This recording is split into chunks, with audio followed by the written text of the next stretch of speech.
La poussière dansait dans l'unique rayon de lumière qui se filtrait à travers la fente de la fenêtre, illuminant les particules suspendues dans l'air comme de petits fantômes. L'air sentait l'humidité et l'oubli, un arôme rance qui s'accrochait aux murs de pierre du sous-sol comme une seconde peau. Pour Amélia, chaque respiration ici-bas était une invasion, un rappel que cet endroit, cet appendice sombre de la vieille maison, ne lui appartenait pas. Il ne lui appartiendrait jamais. Elle avait emménagé avec sa famille il y a à peine quelques semaines. Son mari, Daniel, un architecte obsédé par l'ancien, avait vu du potentiel là où d'autres ne voyaient que ruines. La maison, un manoir victorien délabré à la périphérie de la ville, était son rêve devenu réalité. Pour Amélia, c'était un cauchemar en construction. La porte du sous-sol, au bout du couloir, était toujours verrouillée à clé. Daniel insistait sur le fait que c'était pour la sécurité, qu'il ne voulait pas que leur petite fille, Lily, s'aventure seule dans l'obscurité. Mais Amélia sentait qu'il y avait quelque chose de plus, un secret gardé jalousement derrière le bois vermoulu et le verrou rouillé. Une nuit, la curiosité l'emporta sur la peur. Daniel et Lily dormaient profondément. Amélia, incapable de trouver le sommeil, se glissa silencieusement hors du lit. La maison craquait autour d'elle, un chœur de gémissements et de soupirs qui l'accompagnait dans sa descente vers les profondeurs. Elle trouva la clé cachée dans un ancien coffret à bijoux sur le manteau de la cheminée, comme elle l'avait soupçonné. Les mains tremblantes, elle ouvrit la porte. L'odeur d'humidité s'intensifia, la frappant comme une vague froide. Les escaliers, en bois sombre et usé, gémissaient sous son poids, chaque pas étant un écho amplifié dans le silence de la nuit. Au fur et à mesure qu'elle descendait, une sensation d'oppression l'enveloppait. La lumière de sa lampe de poche luttait pour percer l'obscurité, révélant des fragments d'un espace vaste et désordonné. Des cartons empilés jusqu'au plafond, des outils rouillés, des meubles couverts de poussière. Tout semblait murmurer des histoires d'un passé oublié. Soudain, elle entendit une voix. Elle était faible, presque inaudible, un murmure qui semblait provenir des murs eux-mêmes.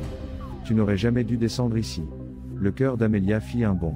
Elle s'arrêta net, scrutant l'obscurité avec la lampe de poche. Il n'y avait personne. Ce devait être son imagination, une simple suggestion alimentée par la peur.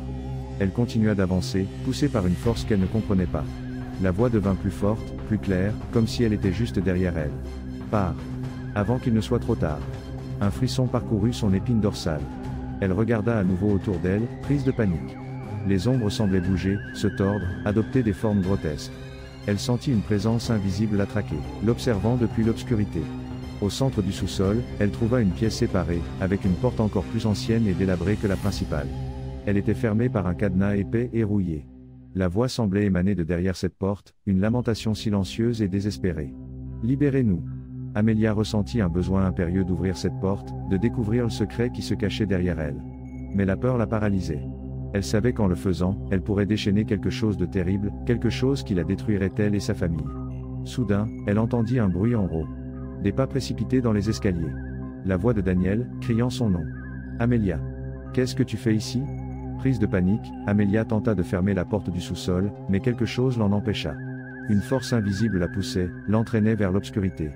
Daniel descendit en courant les escaliers, son visage illuminé par la lumière de son téléphone.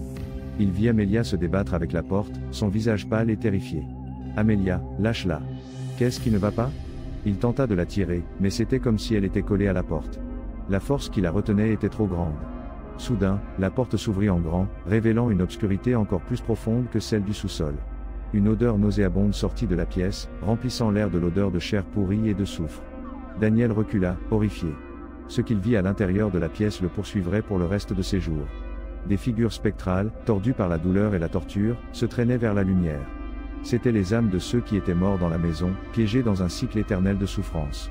Et elles voulaient se venger. Elles attrapèrent Amélia, l'entraînant vers l'obscurité. Ses cris résonnèrent dans le sous-sol, se mêlant aux lamentations des spectres. Daniel tenta de la sauver, mais ce fut inutile. Les forces du mal étaient trop puissantes.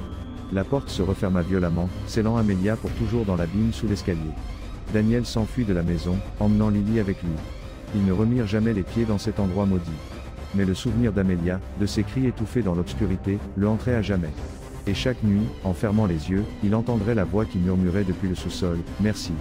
Maintenant nous sommes libres. » Des années plus tard, la maison était toujours là, abandonnée et oubliée. La porte du sous-sol restait verrouillée à clé, gardant le secret des spectres torturés et l'âme d'Amélia, piégée pour toujours dans les échos de l'abîme sous l'escalier. Et les nuits d'orage, on pouvait entendre un faible murmure provenant des profondeurs, « Tu n'aurais jamais dû descendre ici. »